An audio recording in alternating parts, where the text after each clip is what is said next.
Welcome to the Million Dollar Realtor Podcast, your go-to for real strategies to get more buyers, close more deals, and grow your real estate business.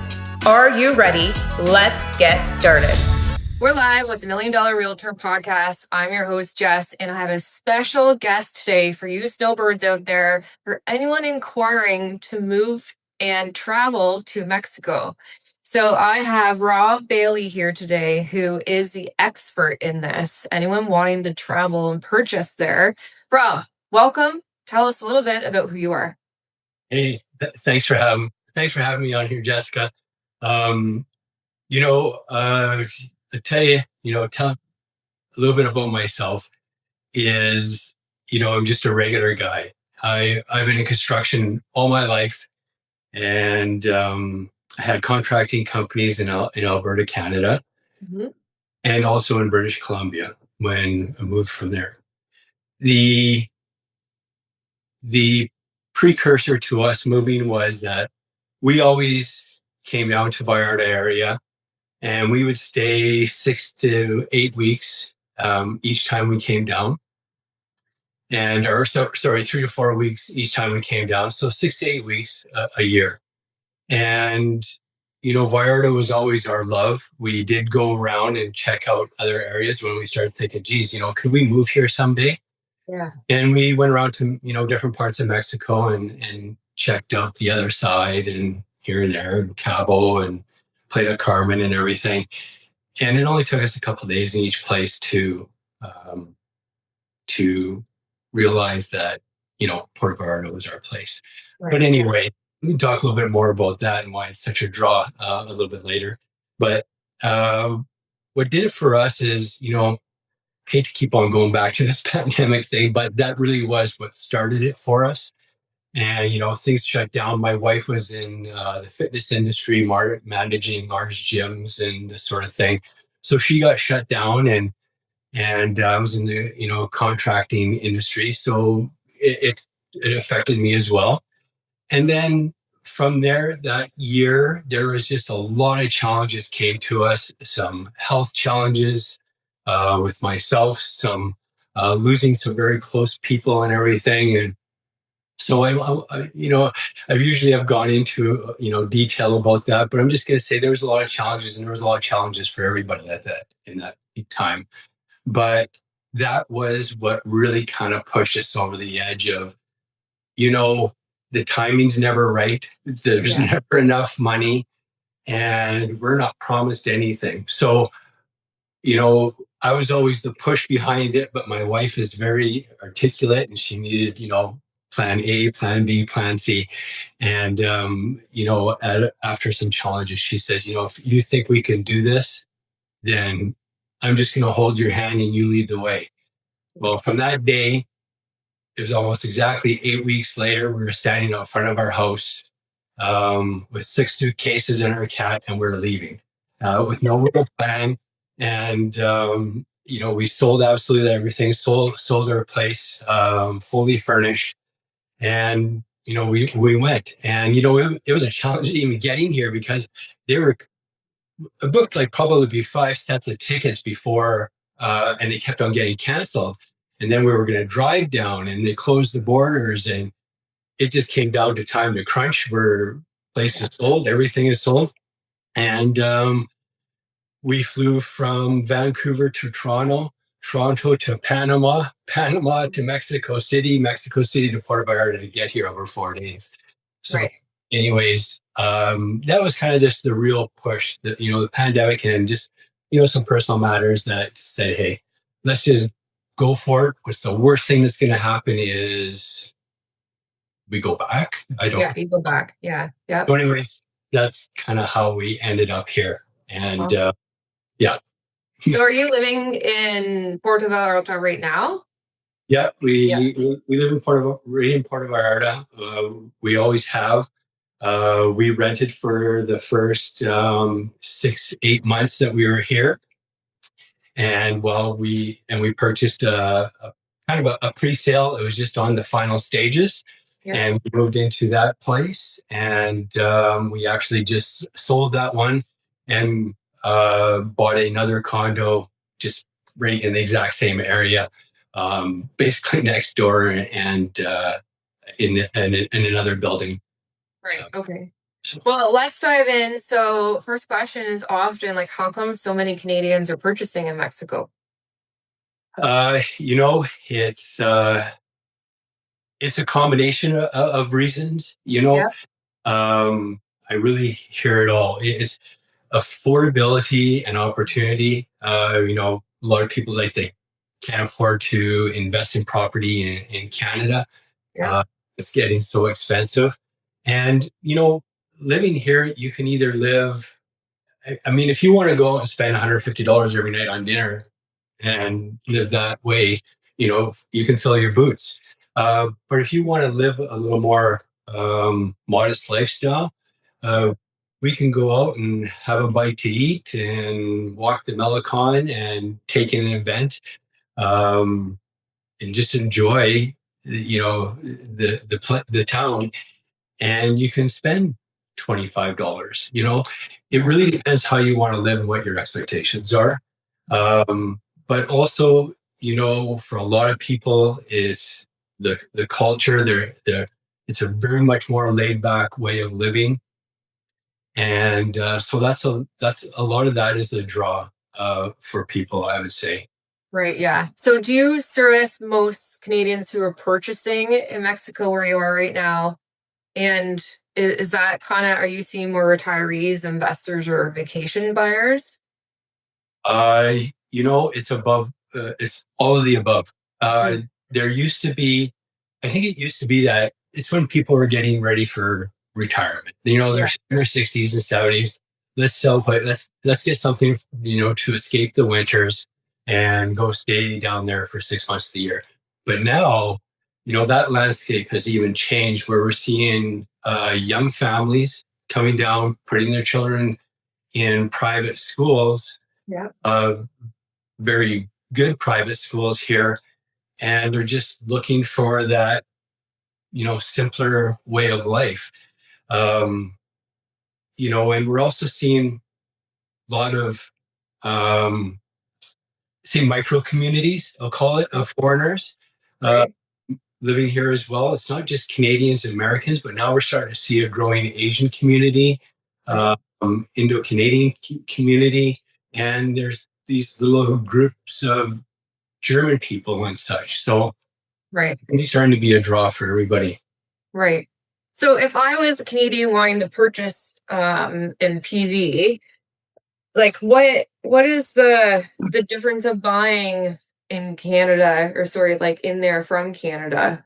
Like what if I was like brand new, what would Right, that look like? What do I need to look for? Like what are the rules and regulations with that? right. Well, there is some key differences. The one is what's called the trust and a Yep. Fideicomiso. So any uh, any land property within 50 kilometers of, like, ocean front and 100 Shoreline? Yeah. of federal borders is called the restricted zone. Yeah. And foreigners can't outright own directly titled property in Right. those areas. And that's been that way forever. So it's actually established back in like 1973, where Mexico brought in the trust system, so that foreigners could own property in these areas. And so that's how foreigners have been buying property safely in Mexico since then. And so that's a very different part of it that a lot of Yeah. people have. Sometimes people have a hard time wrapping their head around, like, I don't own the property. You truly own the property. You really do. It Right. is, it is like having assets in a trust, and the bank holds that trust, and you are the director of that trust. You can rent it out. You can give it to family, sell it, renovate it, do whatever you want with it. But that is the system that is in place, and Right. so that's probably there is no 99-year leases, and like you don't lose it at, because the trust works on 50-year terms. Right. Uh, that's renewable indefinitely.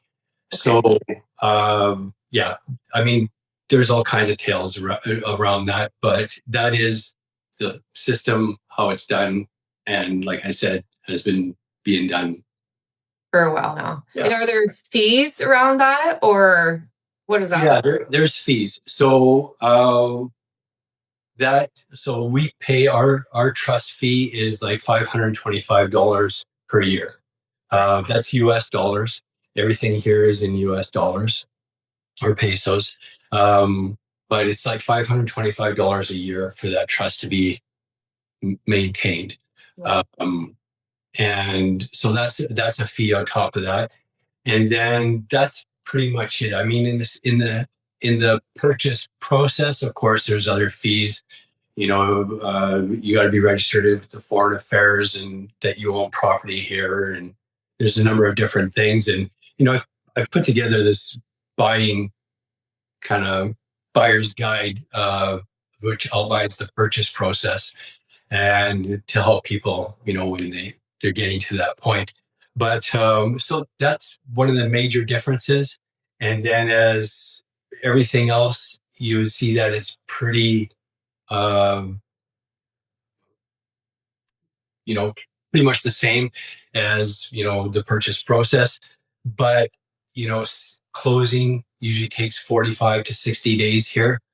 And that is, that's because there is so much involved in the process. Like so, so many people get to closing day and they just go, wow, people ask me if it's safe to buy property here. And there is so much, there are so much policies and governing laws about purchasing property here and anti-money laundering. And, it's, the process is long, but and it's, but it's there to protect both sides.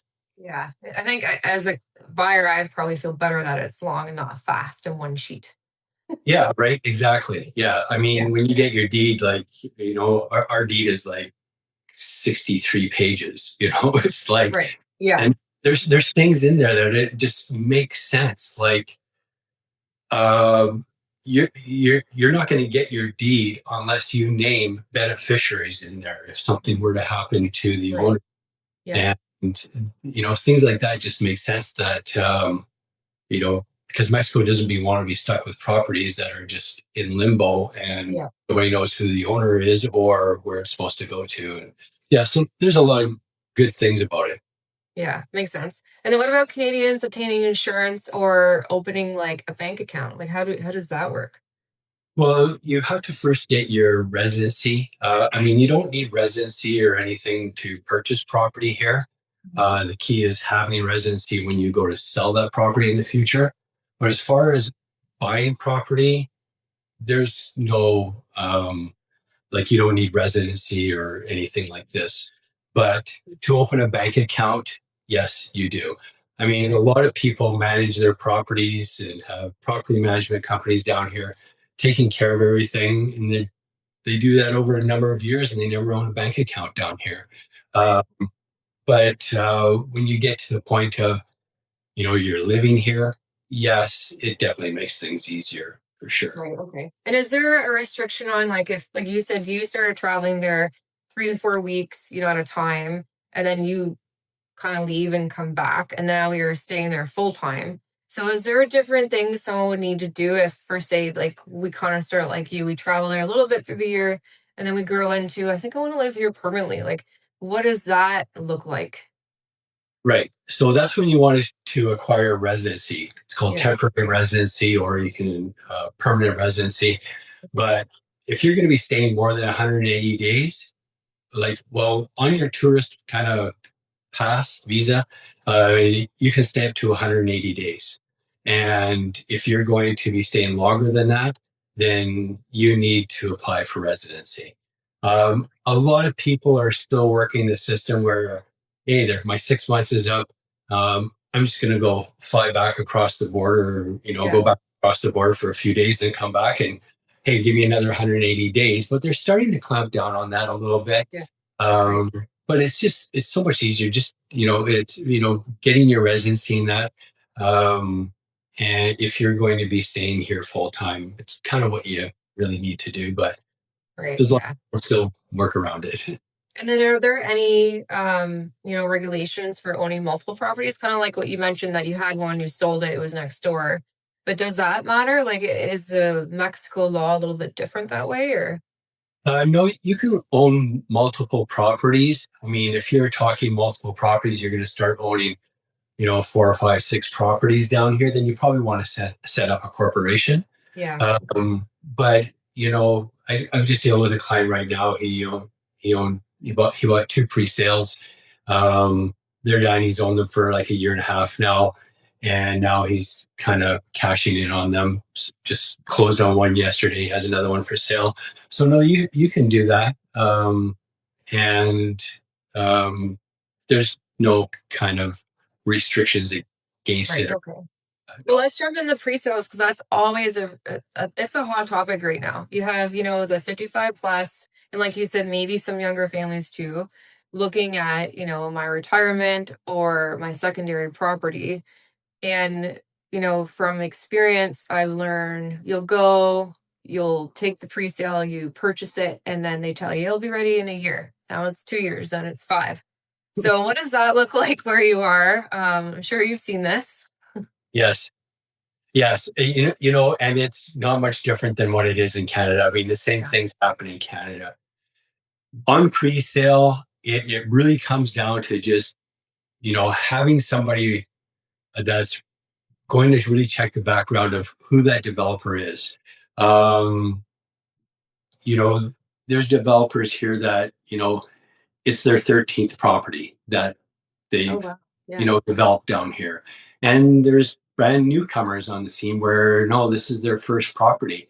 So, you know, purchasing down here, and, this is in purchasing down here, whether it's pre sale or a resale, existing property, or whatever the case, I one of the most important things is research who you're working with Yeah. and find a competent person to work with down here.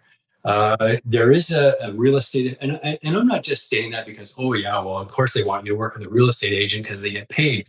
But honestly, um, it really comes down to, working with somebody that's going to honestly be looking at for your best interest and provide you with all the information you need. Like, not just, hey, it's really easy to say, for you to say to me, hey, Rob, you know, I saw this property online, and I go, oh yeah, that's awesome. Yeah, you should jump right into that. Yeah. You'll get that in Canada, you'll get that here. Yeah. Whereas you want somebody that will go, well, let me check that out. Who is the Yeah. developer on it? What's going on with it? And to be able to say, and that person would be scared, say, I don't know. I think I would stay away from that one. And this is the Yeah. reasons why. Um, I had a lady from Canada, for example. She wanted to purchase in this building. It was just started, some rebar coming out of the ground, and I did some research. It was their first build that they were doing here. They were a property management company, and I said, it's a long way to getting that to completion. It's their first build here, la la la la, and you know, she was really reluctant because it was a great price, and but she said, okay, I won't do it. Yeah. That building, it built, completed, fine, great. But I always tell people it's much easier to look back and go, hey, I missed that one. I could have got in at this price and now they're selling for this price. It's much easier to say that than, I've put $75,000 down in that so far, and I don't know if it's ever going to finish, or Yeah. it's been 3 years and they still haven't completed, or whatever the case may be. So, um, it's just that, uh, doing the due diligence of who is Yeah. the developer in that. But It- pre-sales do, of course, offer, you know great opportunity. yeah. And how do you properly vet the developer? Like if I'm a client here and like I would probably fly down and view it, but then how do you really specifically ask the right questions, know what questions to ask, meet them? And then second to that is, I know there's realtors in Ontario who could assist, connecting with selling properties in VR too, like with the developer. So how do you make sure you're protecting yourselves on both ends? Right. Well, on this end, it's, you can request, like, you can go to the development, and whoever's the master broker for it, or who's representing the development. And that's one of the other things. I mean, if they have a master broker representing them, that's kind of a good thing as well. I mean, there's building going up, and if it's, you know, um, Juan is the builder, it's his brother who's the sales agent, and the sister is taking care of the office. Yes, it's good, maybe probably complete, but one of the first key things is, having a reputable agency representing that property. They have to be vetted and such. But anyways, you can request, first of all, look into the background, who the developer is, how long they've been doing it, where are they from. And then you can request the financials. First of all, can I see all the permits that are in place for this? Is everything's been passed? You can ask how it's financed. Right. So how is the financial structure of it? Um, you know, Again, another example, looked into a property. The developer, the small developer that was doing this, he didn't even own the land. He had the land financed as well. I look at that as he's got no skin in the game whatsoever, right? So it's just things like that. Much probably the same as in Canada. Again, I wasn't an agent in Canada. I was a contractor. But it's probably kind of much of that, but the same, that you could look at the developer. Right. Yeah. Okay. So it's interesting because you want to vet the developer or vet the realtor. And then what if I was purchasing from Canada and I sent over my deposit? How do you ensure it's received? How do you ensure, would you ever get it back? Is there risk? Like how are you protected that way? By escrow. You always use escrow. If you're involved with somebody and they're saying that, okay, the deposit has to be sent to this account, it's the agent or it's the agency or it's the notary, or I mean, it can go to the notary, don't get me wrong, but that's just not the way to proceed. Everything has to be done through escrow, which is a third party to protect both sides. Your deposit is sent to escrow, and it's 10% of the purchase price. Right. And that's got to go to escrow after offer is accepted. You have about 10 days, or 5 to 7 days, to send that 10% deposit to escrow. That's held in escrow. And then you're also and then, so part of the closing costs is to the notary.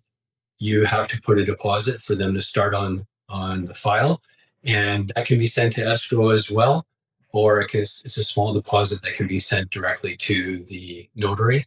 Right. And so, anyways, once that's that 45 days and it's coming to the closing date, then you have to send the balance of funds to the escrow again. And then on closing day, all those disbursements are done to, whoever the seller is, the notary, and all Right. Yeah, that's a very clear indicator for anyone who's listening on exactly how that process works. Yeah. Perfect.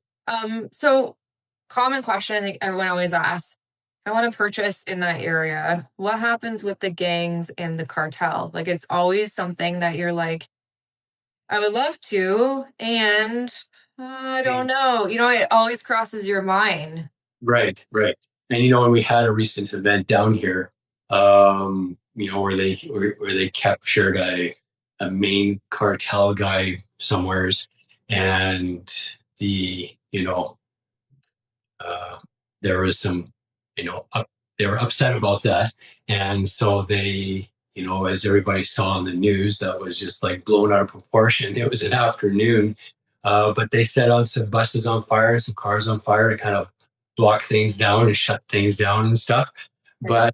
But, in no time or a moment was there ever a foreigner harmed or anything. I mean, they even burned some taxi cabs, I guess, but you can actually see in the video of one of the main videos that they showed was all over the news. You can see the like cartel guy or whatever comes up and he opens the back door of the taxi and tells them to get out, right? And carry on. They were not, violent in any way or anything, but it's hard to. There was a lot of stuff portrayed on the news that was just over the top. Costco was on fire and everything, and I drove by and I'm like, not on fire. So there was a lot of things. It was an afternoon, and was it unsettling at first? Yeah. Yep. And all the time and years and time we have spent here, that was the first time we've ever experienced anything like that. Yeah. But it was an afternoon, and cleanup started the next day, and everybody was back to normal. Right. So yes, is it unsettling? Of course, because it's something that we're not used to or familiar with, right? Yeah. But I mean, what, as an example, what would be very unsettling here and what they're not familiar with, and I kind of, in a way, I hate to bring this up, but I'm going to, and that's mass shootings. It's a constant problem in United States. Yeah. And we, unfortunately have had episodes in Canada as well. Something like that would be very unsettling here because the last time, when the last time there was a mass shooting here, somebody walking into the public place and start shooting people, never mind a school, like zero. It's never happened. Yeah. It's looked at here as like, why do people do this? There's no reason behind it. And so in the cartels and that in Puerto Vallarta and everything, Puerto Vallarta is probably one of the safest areas, I've been told, because there is so much money involved here in it, that it's kind of a no-go zone. So don't disrupt things because this is all about business. I'll give a really quick example. I don't want to go too much into it, but I'll give a quick example. And it was a program I was watching, or I read this somewhere a number of years ago, and it's in Vancouver. Gastown is a very popular area. It's got the cobblestone streets there and that. And it says, you go spend an evening in Gastown, go to a 5-star, restaurant, walk out of that restaurant, walk across the street, grab an ice cream cone, wander down the street, go walk in, and you're looking at Prada bags and Gucci and all this stuff. You spend a whole evening down there, and every business you've been into is owned by the Hells Angels. Oh, wow. So it's almost kind of the same thing, maybe on a bigger scale. There is so much money invested in tourism down here that it's really, I think, one of those areas that's kind of a no-go zone. And I could make videos for you every evening downtown of seniors, little old ladies that have been out for dinner with friends, and they're catching an Uber or they're getting on the bus and they're going back to their place in, the marina or wherever the case may be. Yeah. But yeah, it's safe. Well, Mexico is going to be one of the most well-known places for tech, for medical. Like, everyone's traveling to Mexico to get these things because, well, within Canada, there's so much red tape and so much law around what we can't do.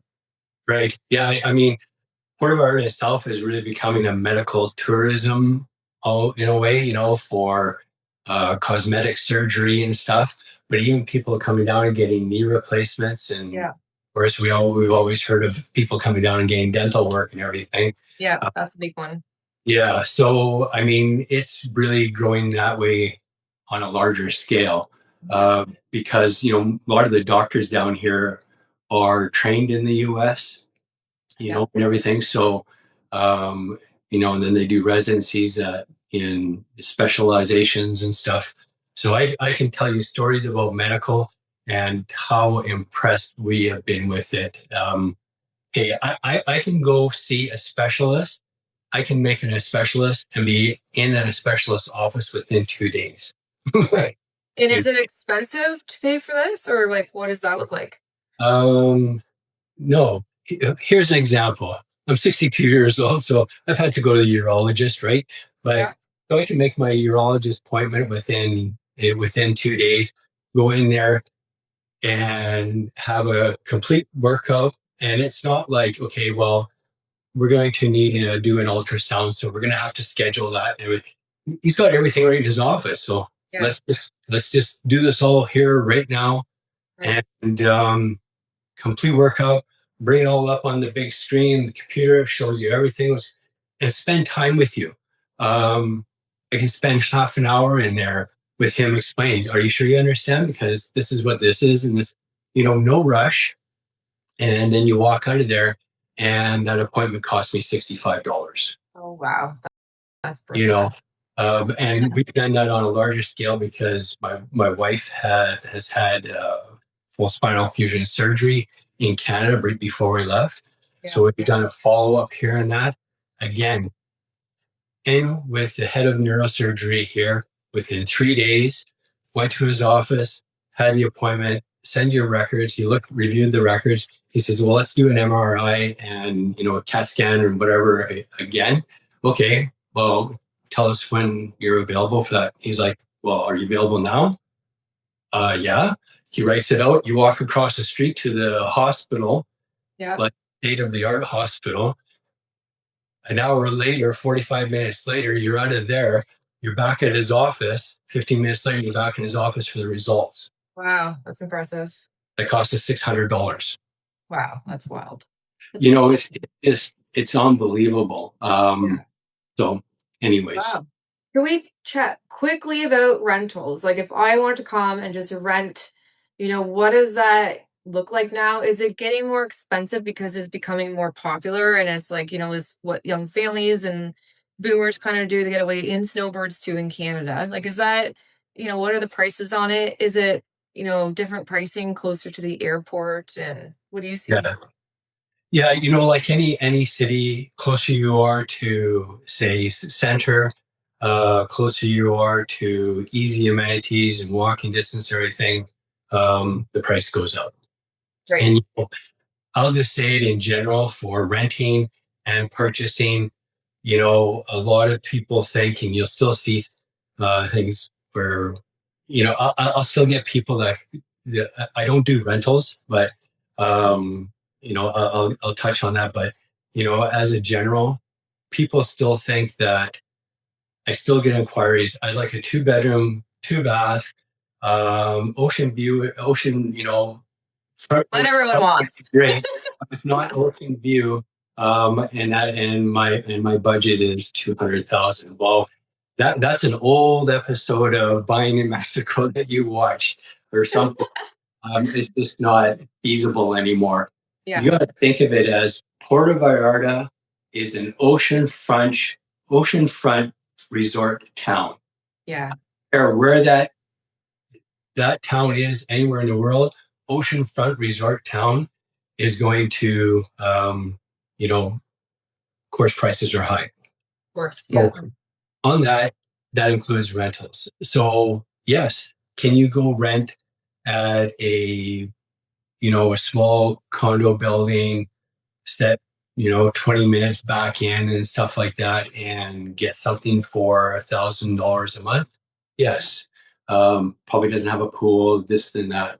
Do you want to be within 10 minutes walking to the beach, Walmart 10 minutes walking away, all these sort of things and amenities and pool and everything?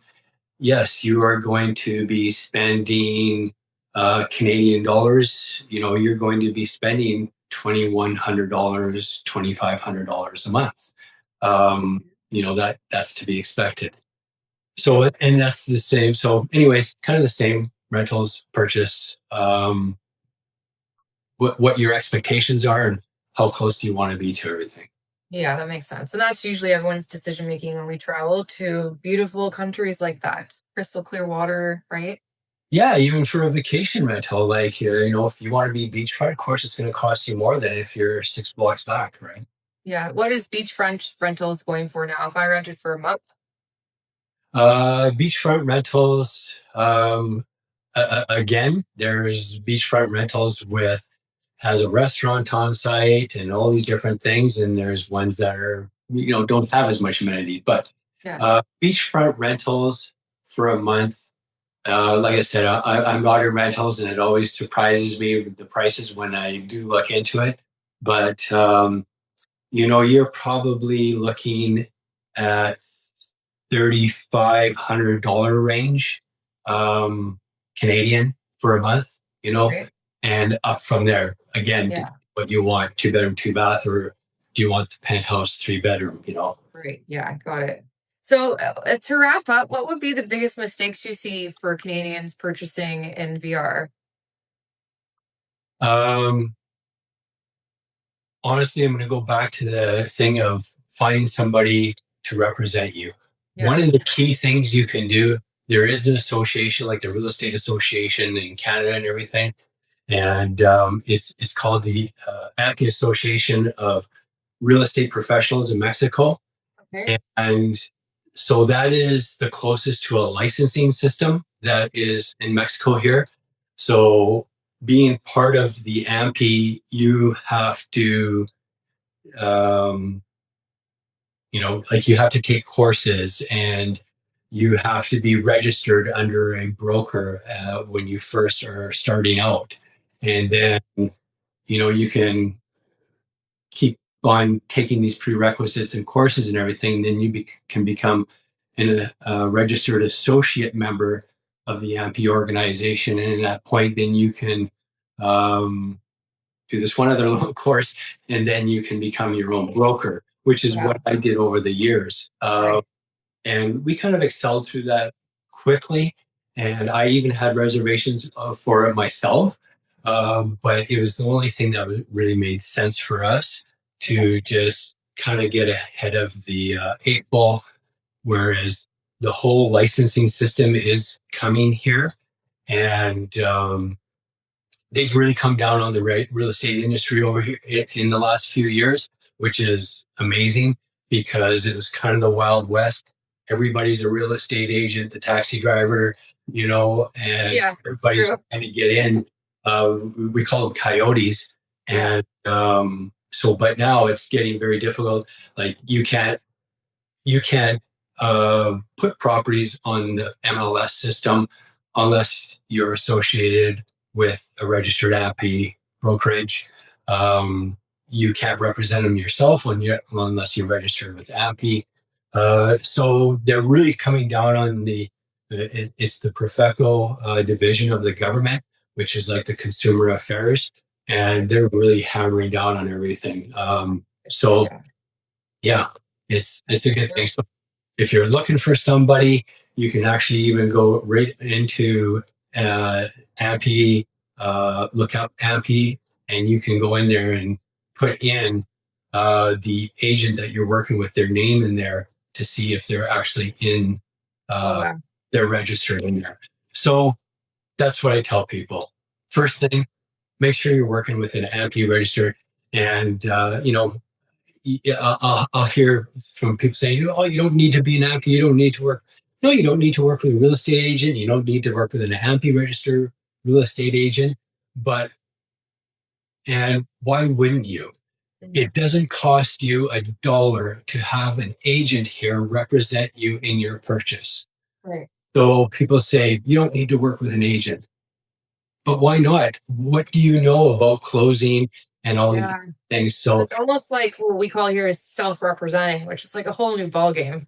Yeah, I mean, like I said, it costs you zero to have an agency, an agent represent you here, an agency represent you. All those fees, all the commission fees, and everything for that agent on the sale transaction are paid by the seller. It doesn't cost the buyer anything, so it really just doesn't make sense not to have representation. Yeah, makes sense. Well, I think that's a great last kind of comment there because it makes sense. Really do need to protect yourself, especially when you're purchasing in a different country. Oh yeah, I mean it's a lot of people. It's a longer process. There's a lot of different steps to it, And you really have to, to go in it, you're on your own. Basically, a notary is not going to represent people just walking in anyways. So that's the first and foremost is, do your homework on who you're with. Well, thank you. And as we wrap up, how can we get the buyer's guide given to anyone who's wanting or looking for it? And where can we find you? Okay. Well, actually, recently what I've done is I've put that buyer's guide right onto my website. Okay. And so you can go right to Rob Bailey Buyer Real Estate. Yeah. .com, and you search through there and it's actually on there. And of course there's direct access to me on there for email or WhatsApp. What everybody uses WhatsApp down here. So it's accessible through there. If you have a problem with it, you can email me, and again through the website. And I encourage also people to look me up on Instagram, Facebook, whatever they're on. Especially Instagram, we really work with that. My wife is my partner in this, and she does all the social media work on there, and she's just it's amazing what she does. But yeah, I encourage you to go onto her Instagram. It's not all, oh, for sale, sold, for sale. So we talk a lot about the lifestyle down here and the areas. So there's a lot of good information on our Instagram as well. Perfect. Yes, I've seen it. It is well done. That's how I found you. All right. Excellent. Thank you. Well, thanks for coming on. It was very inspiring to hear all this. Very good details of everything. So if anyone's looking to purchase, definitely call Rob. He's your guy, and he'll get you through all those steps safely. Yeah. And hey, if you even looking me up and starting the process, I always tell people, even if you don't think you vibe with me, I will point you in the right direction to another reputable person to represent you down here. So, we're here to build a longevity in this business. So we try to, whether people are working with us or not, I've helped people even that are working with another agent, and they reach out and go, we're working with, is this okay and everything? Yeah, that's okay. Yeah. Don't worry. Yep. Same here. Just, we all got to work together down here. So. Yeah, that's right. Well, thank you very much. We appreciate your time and you coming on. We learned a lot. Yes. Thank you so much.